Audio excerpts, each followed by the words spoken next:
Halo semuanya, langsung aja ya. Hari ini kita bakal ngebedah tuntas sesuatu yang pastinya lagi jadi obrolan hangat di ruang guru, yaitu soal bukti fisik beban kerja. Spesifiknya, kita bakal kupas aturan baru dalam Juknis nomor 221 per P per 2025. Jadi siap-siap catat apa saja yang perlu disiapkan biar jam kerja Bapak dan Ibu aman. Nah, sebelum kita mulai, coba tanyakan satu hal krusial ini ke diri sendiri. Apakah bukti fisik pelaporan kinerja saya saat ini benar-benar udah sesuai sama aturan terbaru? Ini bukan cuma soal menu-menuhin map administrasi loh ya, ini soal memastikan dedikasi dan keringat Bapak Ibu di sekolah itu diakui secara sah oleh negara. Biar nggak bingung, kita bakal pakai dokumen keputusan menteri ini sebagai peta jalan kita ya. Kita nggak akan cuma baca teks birokrasi yang kaku, tapi kita bakal ubah aturan ini jadi daftar periksa yang super jelas, sangat bisa dieksekusi, dan pastinya sesuai sama peran spesifik Bapak Ibu di sekolah masing-masing. Untuk alurnya, kita bakal ngebahas mulai dari aturan baru beban kerja secara umum, lalu masuk ke bukti khusus untuk guru pendidikan khusus, tugas tambahan inti, peran wali kelas, sampai ke beban kerja manajerial buat Bapak atau Ibu kepala sekolah. Terakhir, kita tutup dengan tips nyiapin laporannya. Oke, kita masuk ke bagian pertama. Aturan baru beban kerja guru, apa sih sebenarnya tujuan dan arahnya? Kalau kita lihat langsung dari bagian pertimbangan juknisnya, ada satu poin penting. Intinya, penyesuaian ini difokuskan penuh buat ningkatin kualitas pembelajaran, pendidikan karakter, dan bakat minat murid. Masuk akal kan? Kementerian pengen mastiin kalau semua tumpukan kertas administratif yang Bapak Ibu kerjakan itu, ujung-ujungnya berdampak langsung ke kesuksesan anak didik kita. Ini benar-benar pergeseran fokus yang luar biasa. Lanjut ke bagian kedua, kita bahas spesifik soal mandat dan bukti fisik untuk guru pendidikan khusus atau JPK. Buat Bapak Ibu JPK yang bertugas di unit layanan disabilitas, sekarang bukti fisiknya tuh jauh lebih terstruktur. Fokus utamanya ada di perencanaan dan asesmen.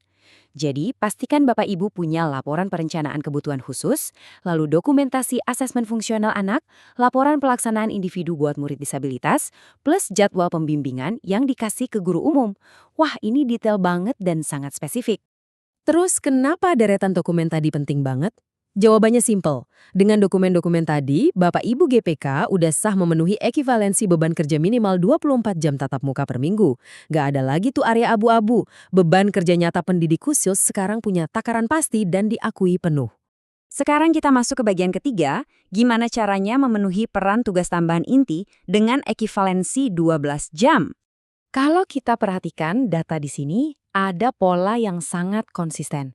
Entah Bapak Ibu itu wakil kepala sekolah, kepala perpustakaan, atau kepala laboratorium, syaratnya itu seragam banget. Selalu butuh SK penugasan, lalu program kerja yang terstruktur atau SOP, dan diakhiri sama laporan pengelolaan. 3 kombinasi ini udah jadi syarat mutlak kalau Bapak Ibu mau ngeklaim ekuivalensi 12 jam tersebut.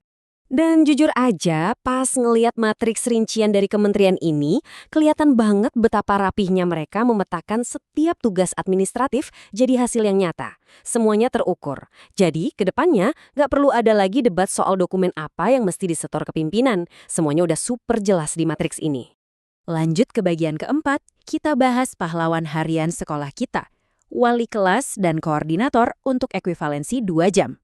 Walaupun di lapangan tugas wali kelas sama pembina ekstrakurikuler itu beda banget, tapi coba diperhatikan. Secara kepatuhan administrasi strukturnya itu identik loh. Keduanya sama-sama butuh SK penugasan, butuh program atau jadwal yang udah ditandatangani, dan tentu saja laporan hasil yang udah di-ACC atasan. Nah, dengan ngelengkapin 3 serangkai dokumen sakti tadi, Bapak Ibu wali kelas dan koordinator berhak dapat ekuivalensi persis 2 jam per minggu. Lumayan banget kan buat ngegenapin jam? Ini benar-benar cara elegan buat mengamankan jam terbang secara sah, tanpa harus tenggelam di gunung kertas yang gak ada habisnya. Bagian kelima nih, khusus buat level manajemen tertinggi di sekolah, kita bedah beban kerja manajerial kepala sekolah. Begitu jadi kepala sekolah, fokusnya otomatis bergeser penuh dari ruang kelas ke manajemen makro. Beban manajerialnya itu padat, wajib 37,5 jam per minggu. Tapi kabar baiknya, di dalam angka tersebut, secara otomatis udah masuk hitungan ekivalensi 24 jam mengajar tatap muka. Jadi, Kepsek bisa benar-benar fokus ngurusin visi sekolah, kurikulum, sampai budgeting. Makanya, bukti fisik kepala sekolah itu bukan lagi jurnal ngajar harian. Buktinya adalah fondasi operasional sekolah itu sendiri. Mulai dari rencana kerja tahunan, dokumen KOSP, RKA buat anggaran, sampai laporan pemanfaatan sistem nasional, Kedapodik dan Arkas. Nggak ketinggalan juga dokumen evaluasi kinerja guru dan laporan supervisi. Semuanya skala sistemik.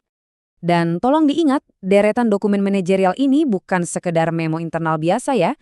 Kehadiran lambang negara dan divalidasi hukum secara ketat ini nunjukin kalau peran manajerial Kepsek itu benar-benar krusial. Ini adalah bentuk nyata akuntabilitas publik yang sah secara hukum. Masuk ke bagian ke-6, sekaligus yang terakhir, gimana sih langkah-langkah nyiapin laporan kinerjanya di dunia nyata? Gampang banget kok. Apapun penugasan tambahan Anda, cukup ikutin siklus 4 langkah jitu ini. Langkah 1, amankan SK resmi Anda. Langkah 2, susun dan tanda tangani program kerjanya. Langkah 3, kerjain tugasnya sembari kumpulin data. Dan langkah 4, pastikan untuk menyerahkan laporan akhir yang udah disetujui sama kepala sekolah. Lakuin 4 hal simpel ini dan jam kerja Anda dijamin aman. Nah, yang membawa kita pada pertanyaan penutup yang paling penting. Dari semua yang kita bahas tadi, bukti fisik mana nih yang belum Anda pegang hari ini? Terus gimana cara Anda mulai ngeberesin dokumen-dokumen itu besok pagi? Jangan biarin dedikasi bertahun-tahun Anda ngajar jadi nggak terhitung cuma gara-gara selipan satu laporan. Yuk, beresin administrasinya dari sekarang, karena kerja keras dan dedikasi Anda layak dapat pengakuan penuh secara hukum.